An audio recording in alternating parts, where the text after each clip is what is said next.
Bom dia, boa tarde, boa noite para quem está me vendo na gravação aqui no YouTube. Vamos para mais 2 capítulos do livro do Poder do Subconsciente.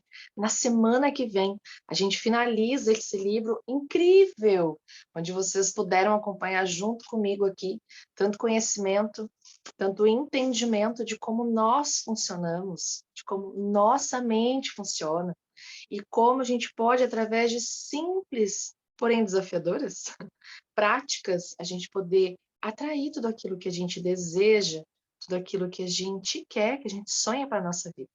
Então, gratidão a você que assistiu todos os vídeos, ao vivo ou na gravação, e também parabéns por ter se permitido em colocar tudo em prática. Eu quero saber depois, me conta, aqui ou no Instagram, ou se você participa do grupo fechado no Zoom, do WhatsApp, para receber o link do Zoom, me conta como que está sendo a manifestação das coisas grandiosas na sua vida usando o poder do subconsciente. Então vamos lá, já estou aqui com o meu café, com a minha água e com o coração bem quentinho, que está frio hoje aqui, para a gente iniciar mais um estudo de hoje, capítulo 17 e 18, e eu já contei aqui, não vai dar nem 20 páginas, então, mais uma vez, uma aula aí, um clube do livro de mais ou menos 1 hora. Deixa eu tomar um golinho aqui do café, enquanto você se prepara, pega o seu papel e sua caneta, para fazer as anotações dos tópicos, daquilo que julga ser mais importante, daquilo que pode ser aplicado de forma leve, divertida, fácil, simples e poderosa na tua vida. Então, é muito importante, a gente vai gravando à medida que a gente escreve, anota, relaciona, reflete, aplica, isso vai se tornando um verdadeiro hábito, né? E aqui ele fala muito, você que acompanhou as outras aulas, né, o poder da repetição.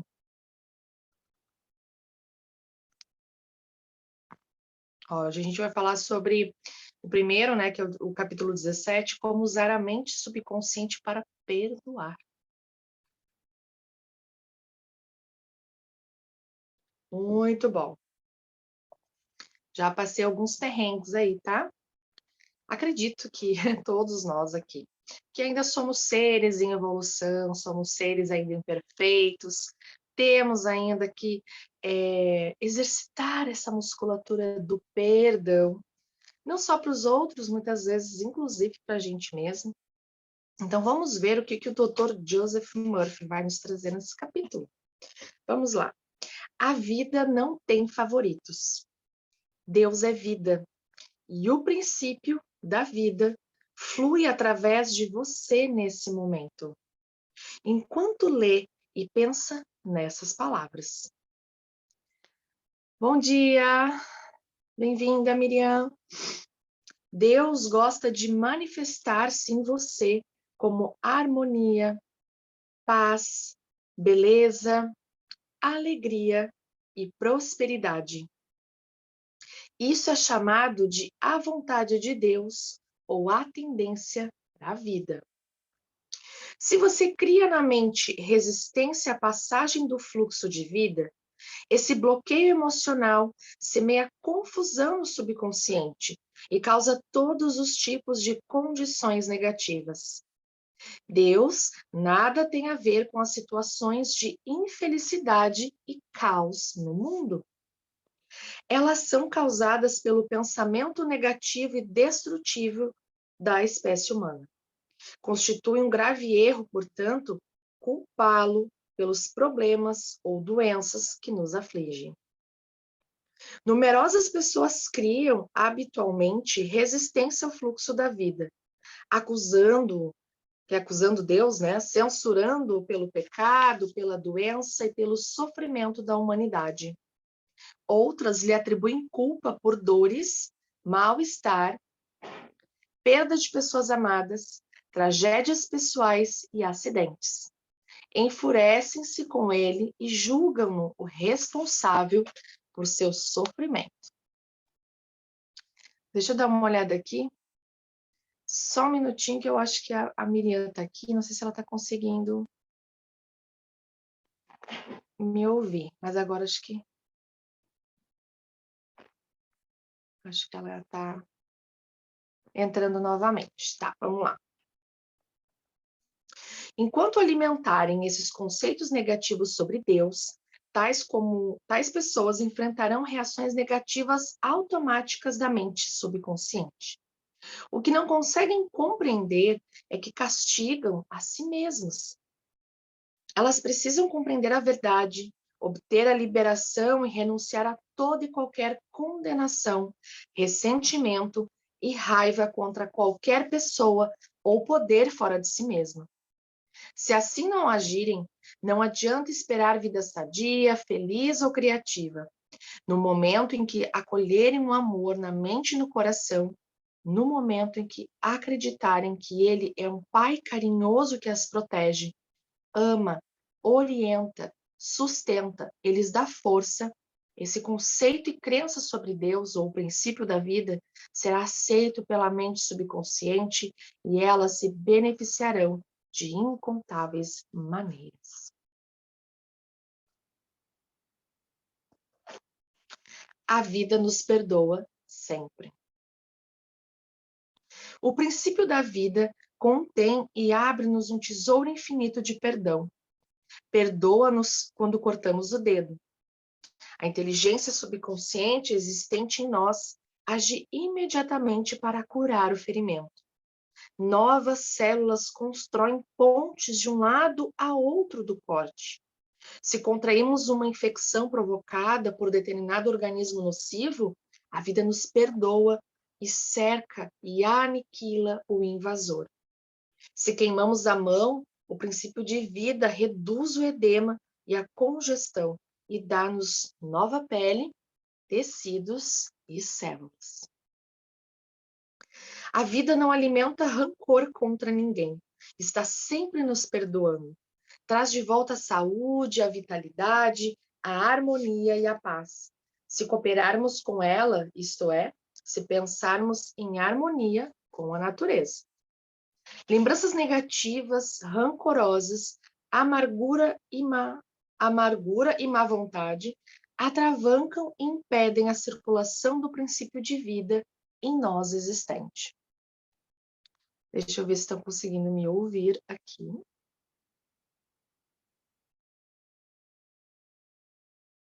O meu áudio está funcionando? Não, acho que está tudo bem. Deixa eu só dar uma olhadinha lá no grupo se tem alguém me chamando.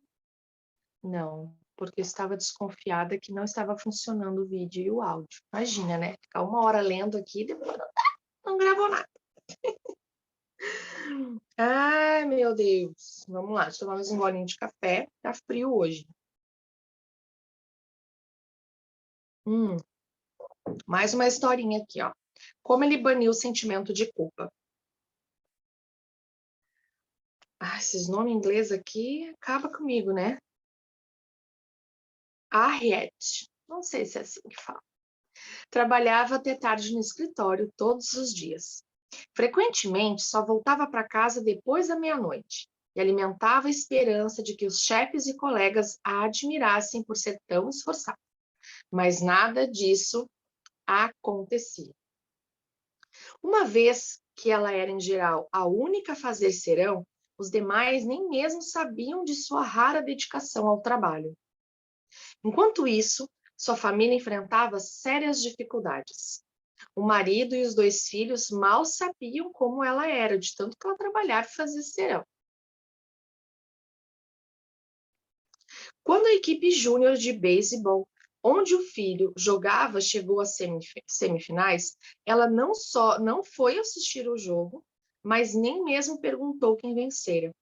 Para complicar ainda mais as coisas, o médico disse-lhe que a pressão arterial estava ficando perigosamente alta. Ela veio me procurar quando o marido disse que queria a separação. Perguntei-lhe por que o excluíra de sua vida e demonstrava tão pouco interesse pelos filhos.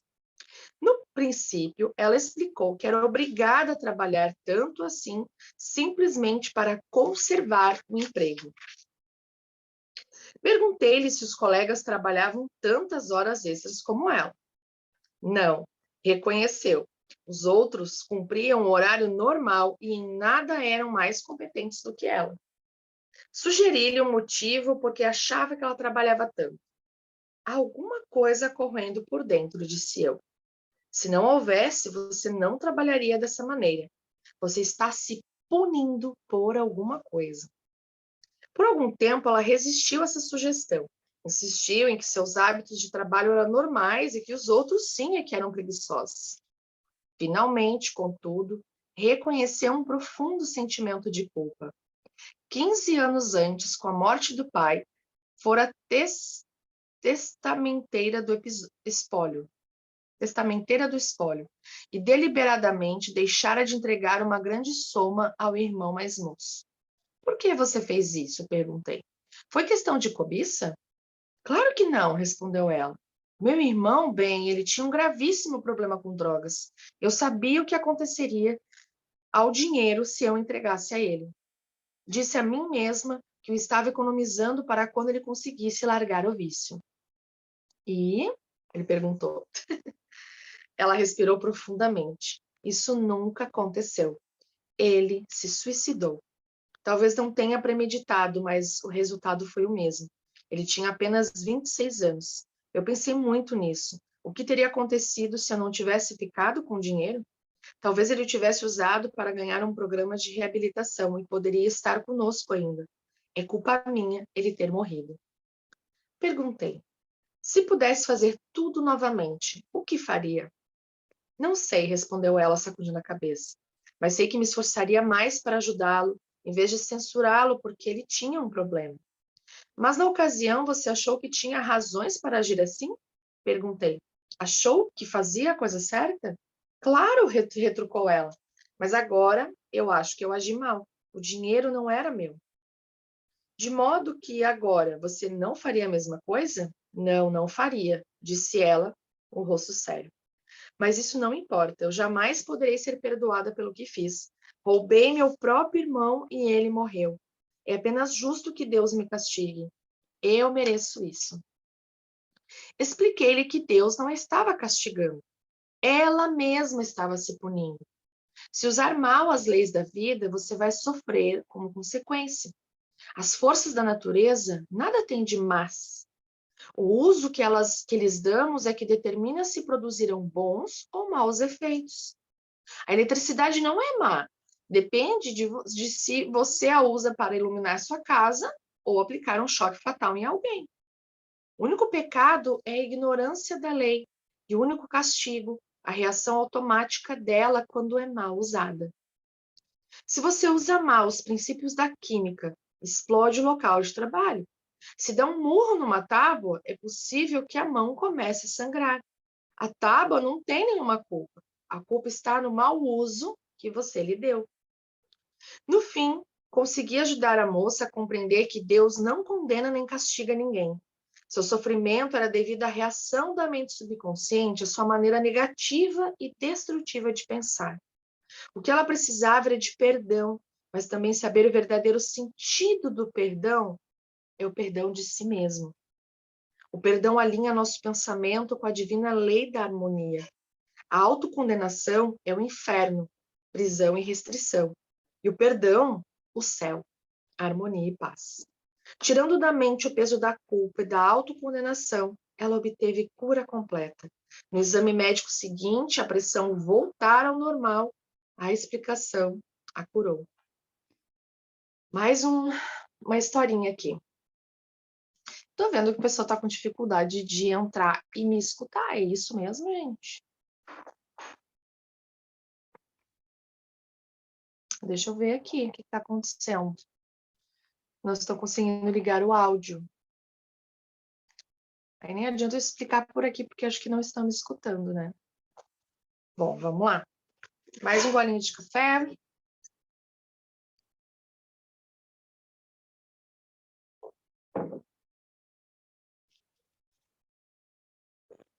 Acho que é isso.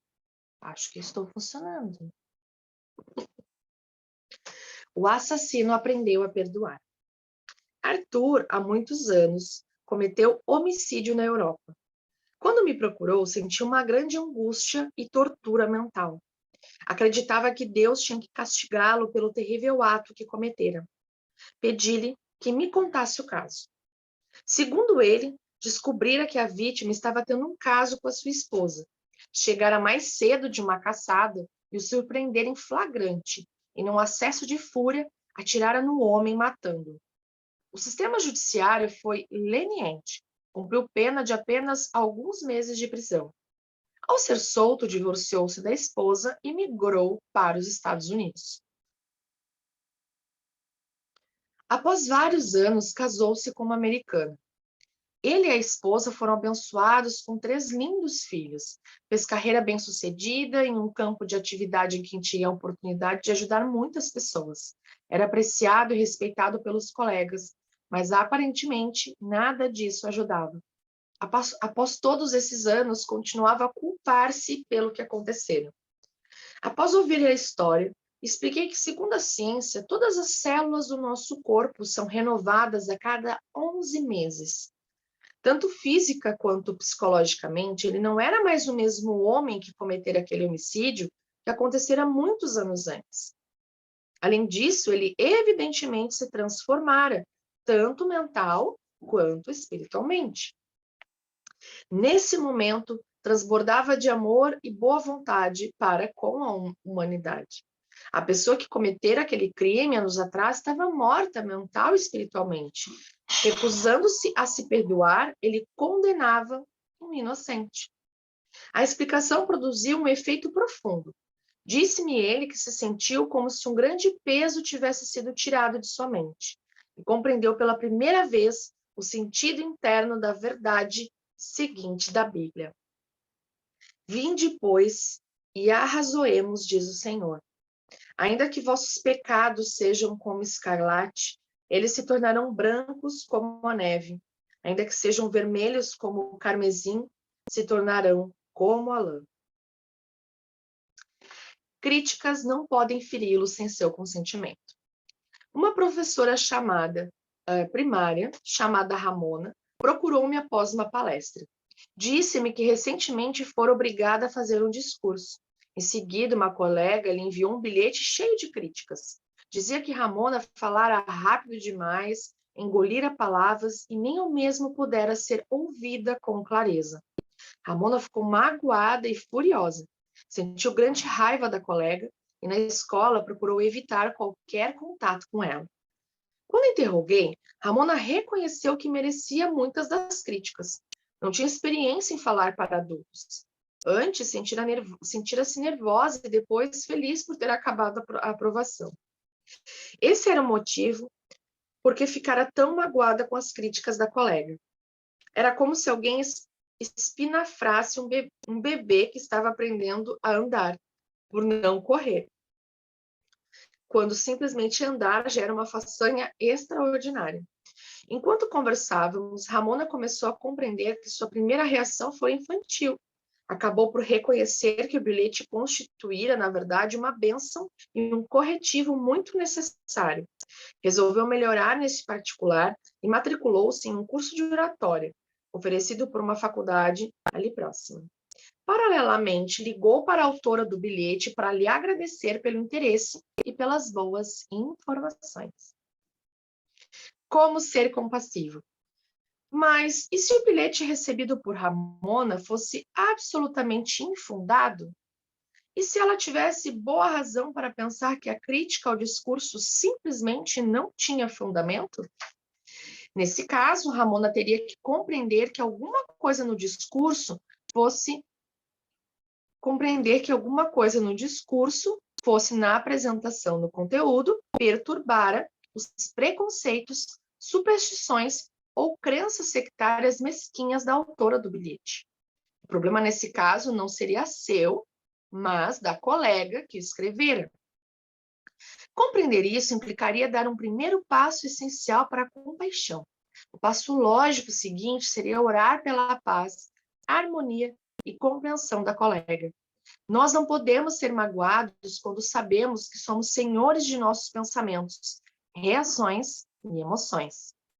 As emoções seguem os pensamentos e temos o poder de rejeitar todos os que nos perturbam ou incomodam. Eu já passei por isso. Eu lembro quando veio a pandemia, gente, eu estava trabalhando de CLT, né? Aí pedi a conta.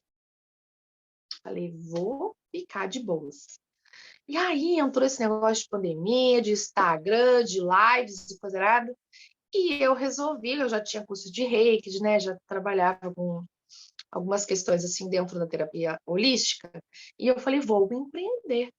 Só que daí, com a pandemia, tinha que ser tudo no online, né? No digital. E aí eu comecei a me arriscar nas lives. Só que eu tinha uma colega, uma amiga, que na época era bem próxima, e ela sempre me criticava, sempre. Sempre falava que eu falava demais, que eu falava muito rápido, que eu falava nananã. E assim, eu fiquei muito chateada. Eu deixei de fato tudo que ela falou para mim corroer-me por dentro. Apesar de que ela foi a única que criticou, não sei se os outros não criticaram porque tinham pena, mas enfim, né? Hoje o que, que eu percebo? Muito do que ela falava para mim, não só por conta das lives, mas por conta de várias coisas que eu fazia na minha vida, ela sempre me criticava. No começo, eu realmente não tive inteligência emocional, maturidade para compreender essas críticas. Eu fiquei muito chateada. Eu levei pro coração, como diz, né? E hoje eu sou muito grata a tudo que ela fez e falou para mim, porque fez com que eu saísse da minha zona de conforto, fez com que eu me encontrasse, fez com que eu analisasse o que daquilo que ela falava para mim estava coerente ou não. Então trabalhei também a minha autoestima, o meu empoderamento, a confiança em mim mesma. É claro que isso é um trabalho diário, sempre, né? A gente está trabalhando isso. Mas, de certa forma, foi bom. Eu lembro que quando ocorria, né, eu ficava bem chateada. E o mais engraçado é que tudo que ela condenava em mim, ela fazia igual depois. Tudo que ela condenava, que eu fazia em live, que eu fazia em coisas, ela, quando depois a gente terminou a amizade, eu resolvi terminar essa amizade, era uma amizade muito tóxica, inclusive. Mas, enfim, né? Depois eu via que ela fazia exatamente as mesmas coisas que ela condenava em mim. Então, não sei se era inveja, não sei o que era, mas todo caso, eu sou grata, né? Porque todas as pessoas que chegam na vida da gente são nossos professores. E aqui, esse capítulo que fala do perdão, de se perdoar, muitas vezes a gente entra na culpa, a gente acha que a gente tem que entrar no sofrimento mesmo, que a gente está certo, Deus tem que Deus não tem que nada. Quem pune a gente mesmo, que faz com que a gente entre nessa punição, nessa falta de perdão, é a gente.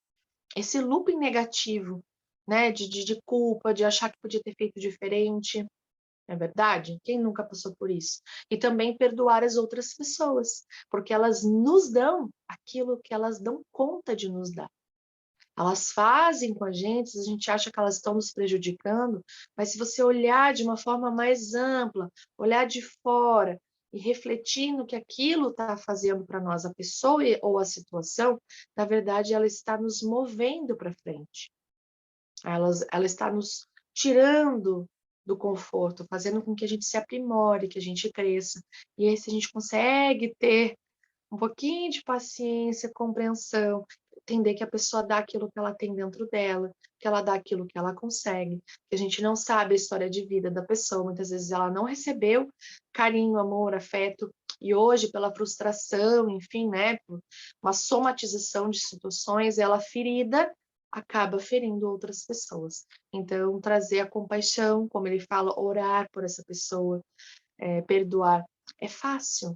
Não é. Por isso estamos aqui. A gente não precisa resolver todas as questões emocionais, sentimentais e, enfim, um ano, em uma semana, em uma encarnação. Provavelmente já passamos por muitas e passaremos por outras mais, porque são muitas coisas para a gente curar em nós, né? E assim, a gente não é vítima. A gente trabalha, ele fala muito das leis da vida, nas leis naturais, leis do céu e da terra, enfim, leis de Deus, que nada está errado. Tudo que a gente está colhendo, o caos que a gente está vivendo na nossa vida, tudo isso foi plantado lá atrás. Seja com pensamentos, seja com sentimentos, com ações, com jeitos e formas que a gente resolveu trilhar os nossos caminhos, fazer as nossas escolhas. Então, não existe vítima. Tudo está certo como está. E Deus não é o culpado. Deus é perfeito, maravilhoso, nos deu livre-arbítrio para que a gente possa fazer as escolhas, né? E aí a gente vai buscando conhecimento para não errar mais. E aí a gente se perdoa como o cara que cometeu o homicídio aqui na história, porque ele não é mais a mesma pessoa que fez isso. E às vezes a gente fica se condenando com chicotinho aqui, ó, se flagelando por coisas que aconteceram há anos atrás. E como ele disse, nosso corpo é renovado, nossas células a cada 11 meses. Então, biologicamente, nós já não somos mais os mesmos, vamos dizer que um ano atrás, né? Mas a gente mentalmente acaba entrando ainda no sofrimento, na culpa, achando que tem que sofrer, que a gente tem que ser punido mesmo. Vamos refletir nisso, tá bom? Já que eu estava. Vamos lá. Abandonada no altar. Acho que hoje tem bastante historinha aqui nesse capítulo. E aí traz bastante exemplos, né? Que a gente pode trazer, de certa forma, para a nossa vida, para o nosso dia a dia. Há alguns anos fui chamado para realizar um casamento em uma igreja próxima. O noivo não apareceu. Ao fim de 2 horas, a quase esposa derramou algumas lágrimas e disse em seguida: orei pedindo orientação divina. Essa pode ser a resposta à minha oração, porque ele nunca falha. Ele, Deus, nunca falha. A reação dela reafirmava a fé em Deus em todas as coisas boas, e não sentia amargura no coração, porque, como disse, por mais que eu ansiasse por isso, acho que esse casamento forçosamente não teria sido a ação correta, porque orei por ação correta, não apenas por mim, mas por nós dois. Essa jovem passou serenamente por uma experiência que poderia ter lançado outra pessoa à depressão. Sintonize a inteligência infinita existente em seu subconsciente. Confie na resposta com tanta certeza quanto confiava em seu pai e sua mãe quando o carregavam nos braços. Essa é a estrada real para o equilíbrio e a saúde mental e emocional. Então, olha que incrível. A serenidade desta mulher. Muitas vezes a gente fala, mas eu oro. É claro que eu tenho fé, que eu confio em Deus, mas será? Aí a hora que dá os baque-baque, que vem as coisas na vida da gente, o que a gente faz? Primeira coisa, se desesperar e dizer por que isso está acontecendo comigo? Meu amor, muitas vezes é a resposta da prece que você fez. Livrai-me de todo mal. Aí você é demitido. Aí, se você perceber, você não era feliz naquele emprego. Ou você, sei lá, que nem aqui, ficou abandonada no altar. Alguém termina um relacionamento com você. A pessoa talvez não estava expandindo na sua vida. A inteligência sabe de todas as coisas, a inteligência da mente, a inteligência divina. E aí, a gente ora, tem fé para as coisas que a gente acha que a gente precisa, que a gente acha que é o melhor para nós. Aí, quando Deus, o universo, a mente subconsciente cocria algo diferente daquilo que a gente queria, a gente acha que é o quê? Meu Deus, não, tá dando tudo errado. Virou um caos na minha vida. Eu comecei a aplicar esse negócio da lei do subconsciente, da lei da atração, do poder da mente subconsciente. Comecei a orar, pedindo para a minha vida se organizar e virou um caos. Mas será que não é uma desconstrução para haver uma nova construção? A gente não para parar. Não para parar, né? A gente não para pensar nisso no meio do turbilhão. A gente acha que deu alguma coisa errada, que aí o universo errou o endereço, né? Porque a gente estava pedindo por paz, harmonia, alegria, prosperidade, e começa a dar tudo errado. Namorado termina, a esposa vai embora, é demitido, é demitida, aí o carro estraga, daí o dinheiro que era para entrar não entrou. Olhe lá, né? Quem sabe isso não são respostas do universo, porque lá na frente tem algo muito melhor, grandioso sendo construído. Só que a gente é imediatista, a gente quer as coisas, a gente quer saber, tá? Então me diz o que vai acontecer. Eu quero saber o que é que está vindo para eu ficar calma. E ainda diz que confia na providência divina, que tem fé. Se a gente tem fé, a gente acredita no que vem. A gente sabe que o que vem é o melhor para nós. Não necessariamente aquilo que a gente quer, mas sempre o melhor para nós. Mais uma historinha. Uma jovem procurou-me após uma de minhas palestras. Disse que se chamava Carol. Fiquei impressionado com a aparência dela. Usava um vestido preto simples e meias compridas também pretas. Rosto pálido, sem expressão, sem pelo menos vestígios de batom ou qualquer outra maquiagem. Maneiras controladas, mas também vigilantes, como se pensasse que as pessoas em volta poderiam, de repente, começar a agir de forma imoral. Logo depois, Carol começou a relatar a educação que havia recebido. Fora criada pela mãe, que lhe ensinara que dançar, jogar cartas, nadar ou namorar eram pecados. De acordo com a mãe, todos os homens eram maus. Sexo nada mais era do que desvassidão inspirada pelo demônio. Se desobedecesse a esses mandamentos, se deixasse de segui-los ao pé da letra e espírito, arderia eternamente no inferno. Quando saía com rapazes do escritório onde trabalhava, Carol sentia um profundo sentimento de culpa. Estava convencida de que Deus a castigaria. Um jovem de quem gostava muito propôs-lhe casamento, mas ela recusou. Ou, como me disse, é errado casar. Sexo é imoral e eu sou imoral. Era o velho condicionamento falando. Claro que essa jovem transbordava de culpa. Como poderia ser de outra maneira? Era-lhe impossível viver de acordo com as crenças da mãe. Era-lhe impossível também evitar o pensamento de que havia alguma coisa errada nessas crenças. O princípio da vida, que flui através de todos nós, lutava por reconhecimento e expressão. Sugeri a Carol que tentasse aprender a se perdoar. Perdoar implica renunciar a algo. Ela precisava renunciar a todas as falsas crenças e trocá-las pelas verdades da vida e por autoestima. Carol vinha conversar comigo uma vez por semana.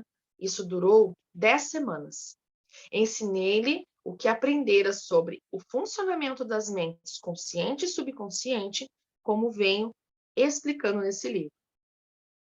Compreendendo aos poucos ter sido vítima de lavagem cerebral, que era hipnotizada e condicionada por uma mãe ignorante, supersticiosa, fanática e frustrada, iniciou finalmente uma vida maravilhosa. Por sugestão minha, passou a usar roupas mais atraentes. Foi à sessão de cosméticos de uma loja no centro e recebeu uma ajeitada geral gratuita. Fez aulas de dança, aprendeu a dirigir. Aprendeu também a nadar, jogar cartas e a bater papo com rapazes. Rompeu inteiramente com a família e começou a amar e dar valor à vida. Descobrindo sua natureza interior, Carol começou a orar por um companheiro, afirmando que o Espírito Infinito atrairia para ela um homem com quem pudesse harmonizar-se por completo. Certa noite, ao deixar meu consultório, encontrou um rapaz que estava à minha espera. Apresentei-os casualmente. 6 meses depois, eles se casaram, continuam casados e felizes. O perdão é necessário para a cura. E quando estiverdes orando, se tendes alguma coisa contra alguém, perdoar ao próximo é essencial. Se queremos paz mental e saúde radiante, precisamos perdoar a todos os que um dia nos feriram, se queremos saúde e felicidade perfeitas. Perdoe a si mesmo, harmonizando seus pensamentos com a lei e a ordem divinas. Você não pode perdoar-se absolutamente até que tenha antes perdoado aos outros. Recusar o perdão a si mesmo é nada mais, nada menos do que orgulho espiritual ou ignorância. Na medicina psicossomática moderna, está sendo constantemente enfatizado que o ressentimento, a condenação de outrem, o remorso e a hostilidade estão por trás de um número imenso de doenças, variando de artrite a problemas cardíacos. O estresse causado por suas emoções negativas pode afetar diretamente o sistema imunológico, deixando-o vulnerável a infecções e doenças. Especialistas em doenças relacionadas com estresse Dizem que as pessoas que foram magoadas, maltratadas, enganadas ou feridas reagem muitas vezes enchendo-se de ressentimento e ódio contra os que as prejudicaram. Essa reação provoca feridas inflamadas e purulentas na mente subconsciente. E só há um remédio. Elas têm que extirpar e eliminar essas mágoas. E a única maneira segura de fazer isso é pelo perdão. Perdoar é amor em ação. Que lindo esse capítulo do perdão, né? Tem mais 2 páginas aqui. E a gente já vai para o capítulo 18. Muito bom, hein? Tem aí algumas situações, algumas pessoas vindo aí na sua mente? Ou situações suas da sua vida, hein? Para você perdoar. O elemento essencial na arte do perdão é a disposição de perdoar. Se você deseja sinceramente perdoar alguém, já ultrapassou metade da barreira. Claro, você compreende que perdoar não significa necessariamente gostar ou fazer amizade com quem magoou. Não podemos nos obrigar a gostar de alguém. Isso seria a mesma coisa que o governo baixar a legislação, tornando compulsórios a boa vontade, o amor, a paz ou a tolerância. Não vamos gostar de ninguém simplesmente porque alguém nos dá essa ordem. Mas, e aqui está o ponto crucial, você pode amar sem gostar das pessoas. A Bíblia diz: amai-vos uns aos outros. Impossível como isso possa parecer à primeira vista, quem quiser realmente fazer isso, pode. Amar significa que você deseja saúde, felicidade, paz, alegria e todas as bênçãos da vida a outra pessoa. Só há um requisito para isso: a sinceridade. Você não está sendo magnânimo quando perdoa, está na realidade sendo egoísta, porque o que deseja aos outros está realmente desejando para si mesmo. A razão é que você pensa isso e sente isso. Assim como você pensa e sente, assim você é. Poderia alguma coisa ser mais simples do que isso? Vamos para as técnicas do perdão. Técnicas de perdão. Vejamos um método simples, mas eficaz para despertar em si mesmo o espírito de perdão. A técnica, se a praticar, vai produzir maravilhas em sua vida. Tranquilize a mente, relaxe, solte-se. Pense em Deus e no amor dele por você e afirme o seguinte: total e livremente perdoo. Pense no nome de quem o ofendeu. Absolvo mental e espiritualmente. Perdoo tudo ligado ao assunto em questão. Estou livre e ele está livre. E esse sentimento é maravilhoso. Esse é o dia em que concedo anistia geral.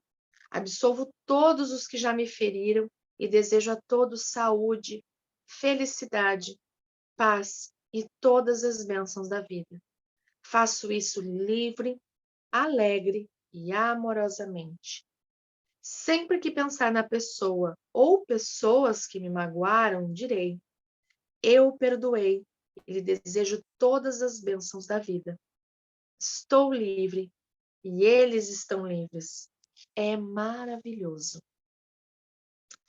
O grande segredo do verdadeiro perdão é que logo que se perdoa alguém, não há necessidade de repetir a oração. Em qualquer ocasião em que a pessoa em causa ou a afronta surgirem em sua mente, deseje o bem ao culpado e diga: que a paz seja contigo. Faça isso tantas vezes quanto o pensamento lhe acudir.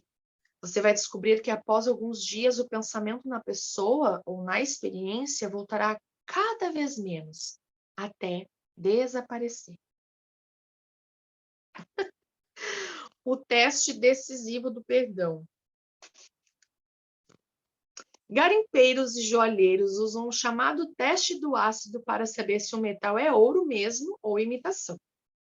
Há também um teste do ácido, decisivo para verificar se o perdão é sincero. Imagine que eu lhe diga alguma coisa maravilhosa sobre alguém que o enganou, roubou, prejudicou de alguma maneira. Se você começar a chiar de raiva ou ouvir as boas notícias sobre tal pessoa, as raízes do ódio continuam em seu subconsciente, fazendo o diabo com você. Suponhamos que você fez um tratamento dentário muito doloroso no ano passado e que nesse momento me conta como foi. Se eu lhe perguntar se está sentindo alguma dor agora, você me olhará surpresa e dirá: claro que não. Lembro-me da dor, mas não a sinto mais. Aí está. Se realmente perdoou alguém, pode lembrar-se do incidente, porém não sentirá mais o ferrão ou a dor que ele lhe provocou. Esse é o teste do ácido do perdão. Você tem que passar pela psicológica, você tem que passar nele, nesse teste do ácido, psicológica e espiritualmente.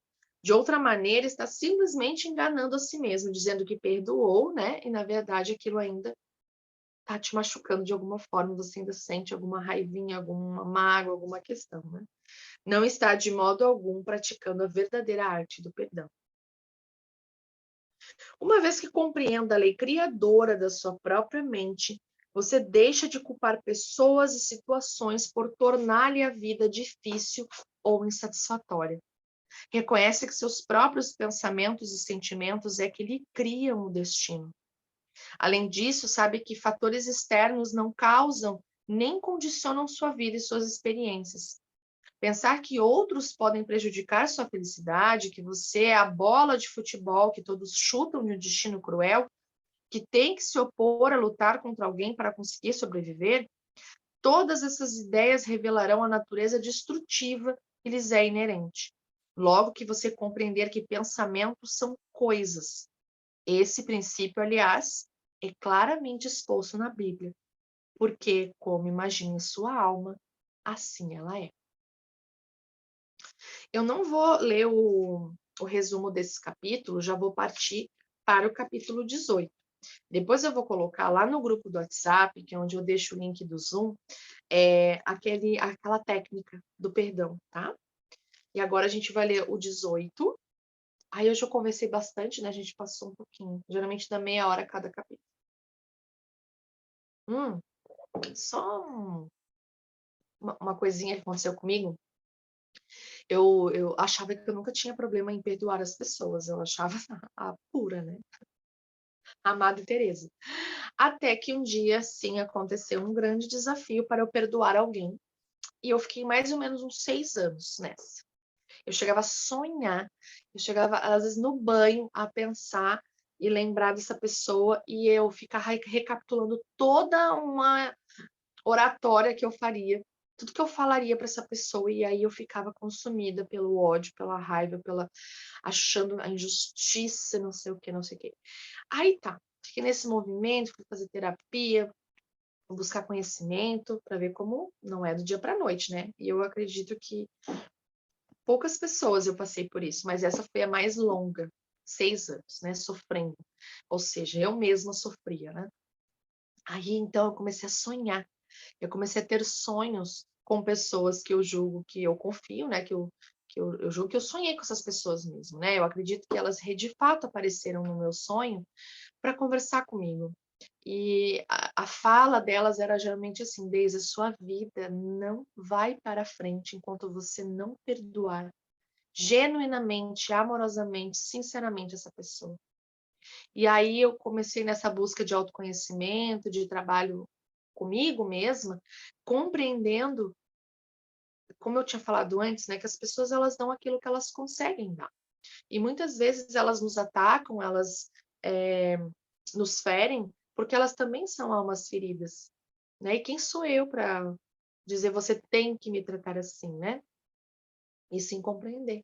E aí eu comecei a mornar, assim, sabe, meu coração, comecei a refletir, e foi um processo, tá?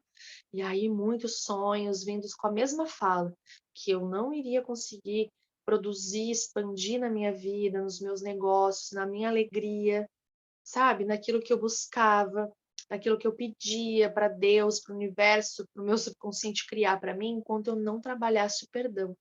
E aí Eu pensava, ok, mas eu ainda não estou pronta, porque eu ficava ensaiando o dia que eu ia fazer isso, né? E aí não vem ao caso como isso aconteceu, mas num certo dia eu acordei com aquela certeza absoluta que aquele era o dia. E eu fiz questão de eu ir até essa pessoa e eu pedir perdão para ela. E foi assim, ó, um divisor de águas na minha vida. E aí esse teste ácido do perdão, eu estava lendo e pensando que esses tempos eu vi essa pessoa, não senti absolutamente nada do que eu senti há 6 anos, por 6 anos me corroendo. Eu simplesmente consegui lembrar da pessoa ou, né, das situações sem sentir nada. Aí eu vi que eu passei no teste do ácido do perdão. Uhul! Só uma historinha aqui, tá? Para complementar o capítulo, que eu achei incrível. Vamos lá. Como o subconsciente elimina bloqueios mentais? O que podemos fazer quando enfrentamos uma situação difícil e não vemos uma solução clara para ela? A solução está no problema. Toda pergunta implica sua própria resposta. A inteligência infinita existente na mente subconsciente tudo sabe e tudo vê. Ela sabe a resposta e a está revelando a você nesse momento, mas você tem que escutá-la. Tem que seguir com total confiança as intuições que ela lhe dá. Uma vez que adote essa nova atitude mental de que a inteligência criadora existente em você está lhe trazendo uma boa solução, você encontra a resposta que espera. Pode confiar em que essa atitude trará ordem, paz e sentido a todas as suas iniciativas. Todos nós somos criaturas de hábitos. O hábito é uma função da mente subconsciente. Aprendemos a nadar, pedalar, dançar, dirigir um carro, fazendo consciente e repetidamente tais coisas, até que elas abrem sulcos no subconsciente. Quando você vê, você está fazendo algo, você não está nem percebendo. Estou lavando a louça, nem vi que lavei. Estou dirigindo, nem vi como que eu troquei a marcha, como que eu entrei em tal rua, porque já, por repetição, por hábito, já impregnou na mente subconsciente. Em seguida, a ação automática do hábito, a cargo do subconsciente, assume o comando, surgindo um estado, às vezes, dominado de segunda natureza. Isso é, a reação da mente subconsciente ao pensamento e à ação que constitui nossa primeira natureza. Se criamos os hábitos, segue-se que temos liberdade de escolher os bons e os maus. Se repetimos um pensamento ou hábito negativo durante um longo período de tempo, colocamos-nos sob a compulsão de um hábito. A lei do subconsciente é a compulsão. Mais uma historinha. Ao me procurar, Bob estava quase em desespero. Perdi o emprego, a esposa e a filha para a bebida, disse. Minha mulher não quer mais falar comigo nem ao telefone, não deixa que eu veja minha filha, eu não sei o que fazer. Você tentou parar de beber? Ele falou, né? Perguntei, né? Você tentou parar de beber? Perguntei. Claro que tentei, respondeu ele, um bocado de vezes. E parei também durante algum tempo. Mas depois voltava aquela ânsia incontrolável e quando menos esperava, caía novamente no vício. É horrível. Vezes sem conta, esse infeliz havia passado por essas experiências. Deu-se conta de que seu vício havia se transformado em hábito e reconheceu que tinha que mudá-lo e substituí-lo por outro. O esforço contínuo para controlar a ânsia de beber, porém, tornava as coisas ainda piores. Os fracassos repetidos convenceram-me de que ele era um caso perdido e impotente para controlar a ânsia ou obsessão. A ideia de impotência funcionava como uma sugestão fortíssima no subconsciente. Lhe agravava a fraqueza, transformando-lhe a vida em uma sucessão de fracassos, porque ele ficava internalizando. Eu não consigo, eu sou um fracasso, esse hábito já está entranhado em mim, ele me controla. Ou seja, ele está colocando exatamente essa sugestão para a mente dele. E é assim que vai se seguir, vai ficar incontrolável. Ensinei-lhe a harmonizar as funções da mente subconsciente e subconsciente. Quando as duas cooperam, tornam-se realidade a ideia ou desejo implementado no subconsciente. A mente racional de Bob aceitou que, se o velho caminho ou suco do hábito havia lhe criado problemas, ele poderia conscientemente abrir um novo caminho para se livrar do vício e adquirir sobriedade e paz de espírito. Convenceu-se também de que, embora o hábito destrutivo tivesse se tornado automático, ele o adquirira por uma ação consciente. Ele ficava todo dia bebendo, todo dia bebendo, todo dia. Ele fazia esse ato consciente. Eu estou bebendo, eu estou bebendo, eu estou bebendo. Ele tornou o ato de beber, né, um hábito. O ato de beber um hábito.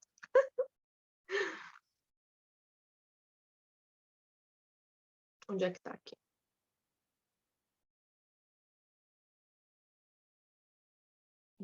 Tá. Compreendeu que, se fora condicionado negativamente, poderia também sê-lo positivamente. Como resultado, não pensou mais que era impotente para vencer o vício. Compreendeu claramente que não havia outro obstáculo à sua cura que seu próprio pensamento.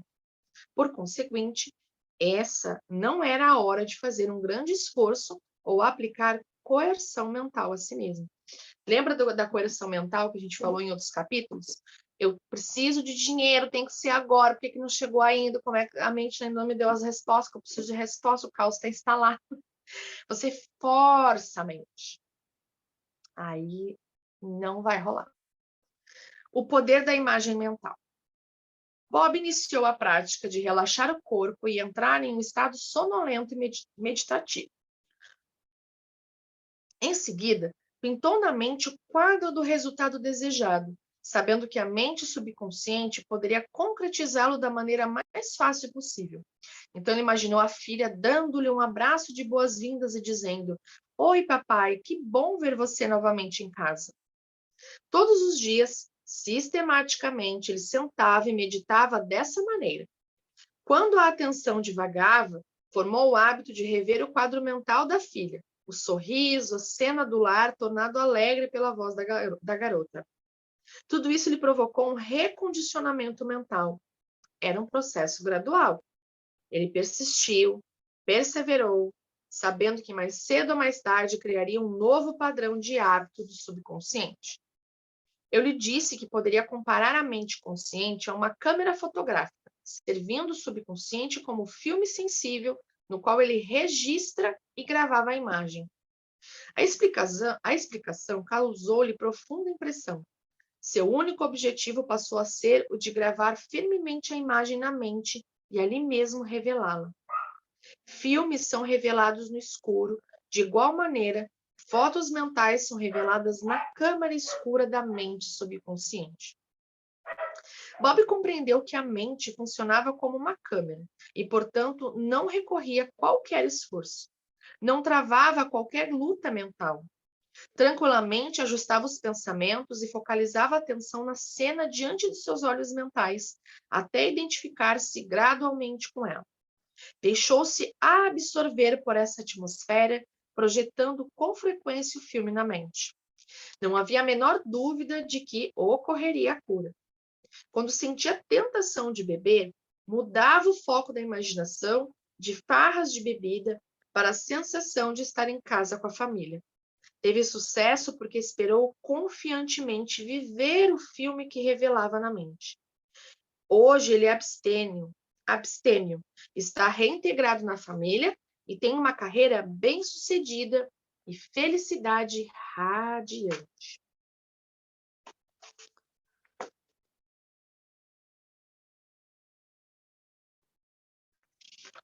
Deixa eu ver aqui. Quantas historinhas mais? Alan era representante regional de uma grande distribuidora de livros didáticos. Casado com 4 filhos, quando viajava a negócios, mantinha um caso com outra mulher. Quando veio me consultar, estava nervoso e irritado. Não conseguia dormir sem a ajuda de comprimidos. Tinha pressão alta e umas dores pelo corpo que o médico não podia diagnosticar, nem avaliar, nem aliviar. Como logo descobrimos, a causa de tudo era um profundo senso inconsciente de culpa. O credo religioso em que fora educado e que estava profundamente gravado em seu subconsciente dava grande ênfase à santidade dos laços do matrimônio. Ainda assim, violava-os aberta e flagrantemente. Bebia demais numa tentativa vã de curar a ferida da culpa. Da mesma maneira que um inválido poderia tomar morfina ou codeína para aliviar fortes dores, ele tomava álcool para a sua dor ou ferida da mente. Era a velha história de querer apagar fogo com gasolina. Ele escutou atentamente minha explicação sobre o funcionamento da mente, enfrentou o problema, analisou com cuidado e tomou a decisão de pôr fim ao relacionamento ilícito. Compreendeu também que beber é uma tentativa inconsciente de escapar daquela situação. A causa oculta, alojada na mente subconsciente, precisava ser erradicada. Só nessa ocasião a cura ocorreria. 3 vezes por dia, passou a gravar no subconsciente a seguinte prece: minha mente está saturada de paz, tranquilidade, harmonia e equilíbrio. O infinito se estende em repouso sorridente dentro de mim. Nada no passado, no presente ou no futuro me atemoriza. A inteligência infinita de minha mente subconsciente me conduz, guia e dirige de todas as maneiras. Hoje enfrento todas as situações com fé, equilíbrio, calma e confiança. Estou agora inteiramente livre do hábito. Minha mente está saturada de paz interior, liberdade e alegria. Eu me perdoo, estou perdoado. Paz, sobriedade e confiança reinam supremas em minha mente. Enquanto repetia a prece, sentia-se plenamente consciente daquilo que estava fazendo e por que estava fazendo. Saber o que estava fazendo, dava-lhe a necessária fé e confiança. Expliquei-lhe que enquanto pronunciava essas palavras em voz alta, lenta e amorosamente, compreendendo-lhes o sentido, elas mergulhavam gradualmente na sua mente subconsciente. Tal como sementes, elas brotariam segundo sua natureza. Enquanto ouvia o som, as vibrações curadoras das palavras chegavam à mente subconsciente e obliteravam todos os padrões mentais negativos que lhe haviam causado os problemas. Luz dissipa trevas. Pensamentos construtivos destroem os negativos. Um mês depois, ele era um novo homem. Se você é alcoólatra ou viciado em drogas, reconheça isso. Não evite o problema. Muitos continuam doentes porque se recusavam a admitir a sua condição. Sua doença é um caso de instabilidade, de medo interior. Você se recusa a enfrentar a vida e tenta escapar da responsabilidade usando a garrafa. Como alcoólatra, você não tem livre-arbítrio. Talvez pense que tem. Quem sabe pode até vangloriar-se de sua força de vontade. Se é um alcoólatra e diz categoricamente não vou mais tocar em bebida, saiba que você não tem poder necessário para transformar essas palavras em realidade. A razão é que você não sabe onde se localiza o poder. Você vive numa prisão psicológica construída com suas próprias mãos. É controlado por suas crenças, opiniões, educação e influências externas. Tal como a maioria das pessoas, você é uma criatura de hábitos, condicionada a reagir como faz. Você pode cultivar na mente consciente a ideia de que é livre e tem paz de espírito e deixar que ela siga para as profundezas do seu subconsciente. Este todo-poderoso como é, eliminará todo o desejo de beber. Nessa ocasião, você chegará a uma nova compreensão da maneira como sua mente funciona. Descobrirá dentro de si os recursos infinitos necessários para dar fundamento às suas palavras e provar a verdade a si mesmo. Se você sente forte desejo de livrar-se de qualquer hábito destrutivo, já está 51% curado. Quando o desejo de eliminar o mau hábito for maior do que a necessidade de continuar com ele, você descobrirá surpreso que a emancipação completa está a apenas um passo. Qualquer que seja o pensamento em que prende a mente ampliará. Impregne a mente com os conceitos de que é um homem livre, isto é, livre do hábito destrutivo e que tem paz de espírito.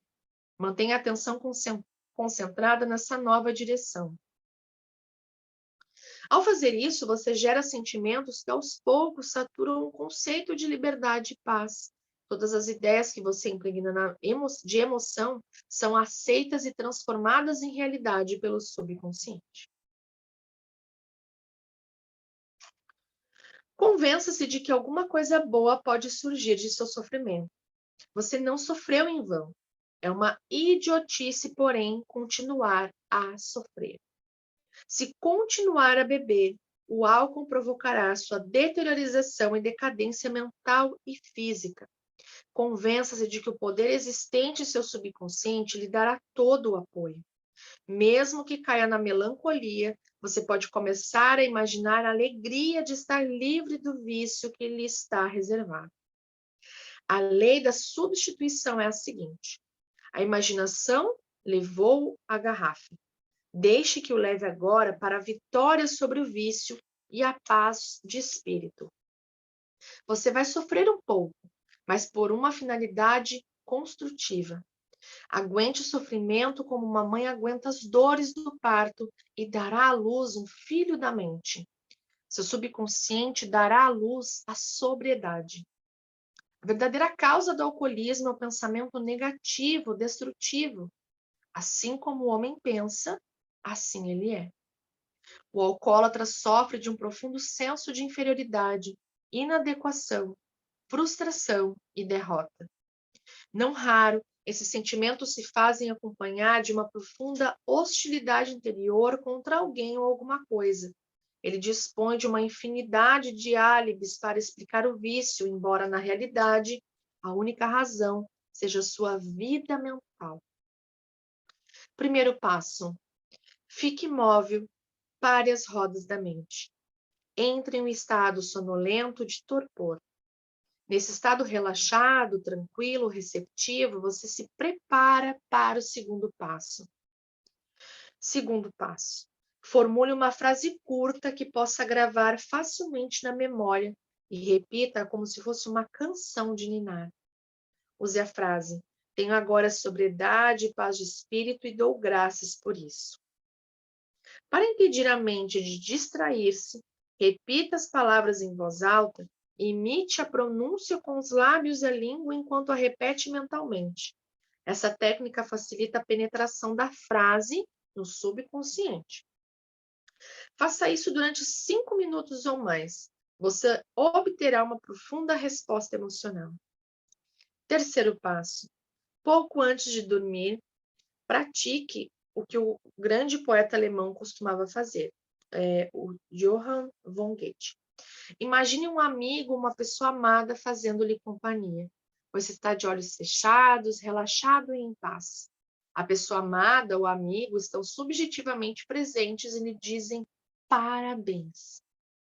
Você vê o sorriso, ouve a voz, mentalmente toca-lhe a mão. Tudo isso é real e intenso. A palavra parabéns lhe traz a sensação de que está inteiramente livre daquilo que o fazia sofrer. Ouça repetidas vezes até obter a reação subconsciente que o deixa feliz. Quando o medo bater à porta de sua mente ou quando a preocupação, a ansiedade e a dúvida surgirem, contemple sua visão, seu objetivo. Pense no poder infinito existente em sua mente subconsciente que gera o que você pensa e imagina, e isso lhe dará confiança, poder e coragem. Continue, insista, até que nasça o dia e fujam as trevas. Então, meus amores, esse foi o nosso encontro de hoje. Maravigold. Depois eu vou deixar ali as técnicas no grupo. Gratidão por estarem aqui, por terem ficado até o final. Façam as suas ponderações, as suas reflexões, tragam para a vida de vocês esses conhecimentos, tudo que a gente falou hoje sobre o perdão, sobre os hábitos, né, que destroem a nossa vida, de que forma a gente pode trabalhar, inverter tudo isso, para trazer paz, liberdade de espírito, ancorar novas situações, aproximar pessoas que vão expandir a nossa vida, tudo isso se transformando. E lembrem-se, tudo o que eu falo, tudo aquilo que eu trago para vocês, não só no Clube do Livro, mas nas minhas lives, nos meus conteúdos, nos encontros, vivências e grupos que eu faço, também está sendo aplicado a mim, porque também estou nesta jornada, estamos todos no mesmo barco, né? Aprendendo, se trabalhando, ensinando e se desconstruindo para se construir novamente de uma forma melhor, mais alegre, divertida e feliz. Gratidão, meus amores. Nos vemos então na terça-feira. Provavelmente não, vai ser o último encontro, vai ser o fechamento do livro do Poder do Subconsciente com o capítulo 19 e 20. Então, eu espero vocês. E depois, provavelmente, a gente vai continuar leituras aí de outros títulos, de outros conteúdos, e a gente pode pensar nisso juntos lá no grupo, para quem está participando lá. Um abraço, fiquem bem, um bom feriadão.